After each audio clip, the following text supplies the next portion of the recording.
Holy hot rod, Batman! Did Dominic Toretto build that thing? It is called the Bat Family.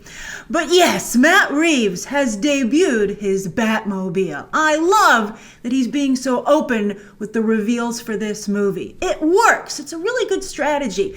Sometimes, movies and studios will be very aggressive about hiding what they're doing. But it gets out, and doing it this way allows all of us to get excited about the movie. The best case we've seen of this, of course, was Suicide Squad, and the first one, and also the new one, and that would have worked out with the first movie if the movie had been good itself. So I think this is the way to go. You just stick the landing with the movie, and I think that this is a very good team that has been put together, and I think the odds are good that they will stick the landing. So yes, Matt Reeves has debuted his Batmobile. Several beautiful shots. They're so beautiful. And while Nolan's Tumblr and Batpod are a tough act to follow, I loved what Zack Snyder and Ben Affleck did with the character, but when it comes to the Batmobile, they never really made their mark there. So I think Nolan's is the one to beat. But by George, I think Reeves has done it, borrowing from Fast and Furious, and I believe also a little bit John Wick. But before we talk about this new Batmobile, and there is, I think, a decent amount to say, first I want to talk about the Bat, who we can clearly see in each shot. Because after all, the Batmobile is an extension of the guy who drives it, the guy who made it, Batman. And I love how Reeves' version of the character continues to look like he's come straight out of a comic. I mean, each one of these shots could easily be a comic book panel from a really good comic.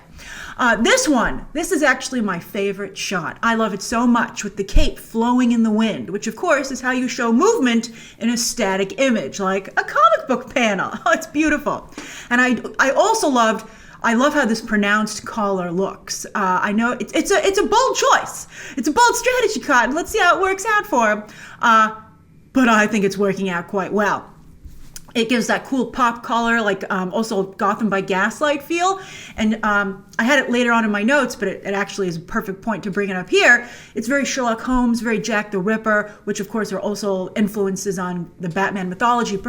Particularly the detective aspect of it, which this movie is said to play up quite a bit. I mean, this looks very much like that kind of story. Oh, it's so good! I love it!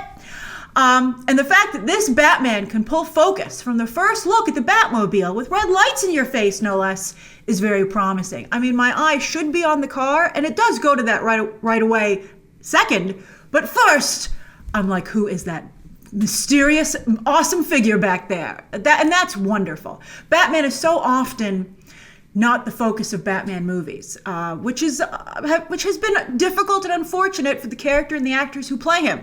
But I think this movie's going to change that. And because if you look at the other shots as well, where you get a really good look at the suit, I think he looks fantastic. He looks comic booky, but also action figure-y, right? It looks like he has a lot of articulation as an action figure, and articulation is key because the suit actually, to me, looks like the most Batman one we've had yet, because it not only has the look, but it has that functionality. And I feel in the past, every single time, functionality has had to be sacrificed to achieve the look. And because those Batmen couldn't really move, for some reason, the Batflick Batman moved fantastic in that warehouse fight, but that's the only time he moved well in both movies. I don't know why that functionality never carried over into any other scenes. It didn't. In fact, that Batman had, I think, the hardest time moving outside of that fantastic warehouse scene. But because Batman couldn't really move, he couldn't, they had to have him be more a mysterious figure in the shadows that you didn't really see. Nerds! But now, with an improved suit, the choices that have been made here and perhaps advancements in, movie magic, both practical, especially I think in the practical category, this Batman can be front and center. And front and center he will be. He looks so good. He looks really good. And also, I don't know if this is Robert Pattinson himself or a stuntman. It's impossible to tell. but the Bat swagger is real. He looks fantastic, and I love seeing the car on the streets of Gotham as Batman returns to it mid-mission. Oh wow, it's like a stolen glimpse of a Gotham legend. You can totally see Jason Todd wanting to run up there and steal those tires, get a piece of the legend, show the legend who's boss. I mean, it just takes your breath away. It's that cool. And as I said, there are definite influences here of also Sherlock Holmes' old stories and Jack the Ripper, which Batman is based on along with Zorro, and playing up again the detective angle for the movie. Fantastic. All right, now let's talk about the car. All right, so as I said, again, it looks like it came out of the Fast and Furious franchise, which of course is quite popular. People race cars, illegally race cars, which you shouldn't do, but they illegally race cars in real life. And I think this goes along with the whole movie's theme, just like the Batsuit, is that it looks functional, like it could really exist. Now, of course, Christopher Nolan's films had that, but at a much higher level, at a military CIA level. The Tumbler was like a tank. He went, that Batman went on like Navy SEAL level missions. Now this, in contrast, looks like what someone could truly do on their own without direct involvement from Lucius Fox and Wayne Enterprises, which, you have to wonder, and people did find out, how does that not show up somewhere in the Wayne Enterprises budget, right? This fits more with the story of a Batman in his early days who's on his own. More in line with an origin story and also with current popular franchises like Fast and Furious and John Wick. And I also bet it brings the budget down a wee bit too, which never hurts either. Not that they're spending less money, but you have money freed up to spend on other things. People do love practical effects when they can be done, and this looks very practically. Even if it isn't, it looks practical. I also think the red lighting is a very nice touch. Batman's always had to signal. You've seen that on some cars, but the back of the car has red lighting in other areas. They've never really done that in the movies. Usually it's yellow to go along with or all black, but yellow to go along with the classic Batman logo. But this is actually, I don't know if it is, but it could be said to be a bit of a nod to the Adam West Batmobile, which is a really nice idea. The origin of Batman outside of the comics, and that start and then starting here. So I think that's a nice idea. And of course, I'm sure the lights can be turned off so it can go in stealth mode, because those are very noticeable. But Batman, of course, he's all about being noticed when he wants to be noticed and not being noticed. It's cool. I like that. Like when he's in the shadows, you don't see him. But when he pops out wearing a Batsuit, boy, do you see him. Same thing I think can be said of the Batmobile. There's also a lot of compartments visible across the entire car. I mean, look at that hood. You can also see pipes coming out of the front of it. They could be guns. They could disperse liquid like the Batmobile often does, right?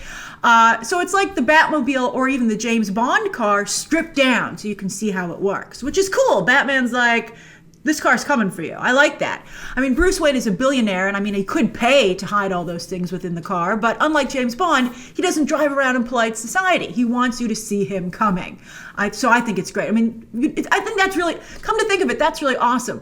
A big part of Batman is intimidation. Criminals are a cowardly and superstitious lot. So Batman wants you to see him coming. So you freak out and do some of his work for him. It's just great. Boy, do I love that shot with him walking. I can almost hear him in the quiet night walking alongside his car. It's so great. On the front of the car, those white beams of light coming out the front are very Spielberg. And of course, Matt Reeves went to school with J.J. Abrams. Both, Kathleen Kennedy discovered both of them. And I think that while J.J. Abrams has mimicked Spielberg's style more closely in his Hollywood work, and Matt Reeves has had more of his own stripped-down style, I think incorporating some Spielbergian visual aesthetic is a good idea for something like this, because I think it will make it a little bit more mainstream. Especially if you're going to go with this gritty, functional look, I think the Spielberg element gives it a little bit of that magic that you want to see in a big movie. I really love it. I couldn't love it more. So what do you think? Share your thoughts down below, subscribe today, and of course, as always, you can check out some more videos right now.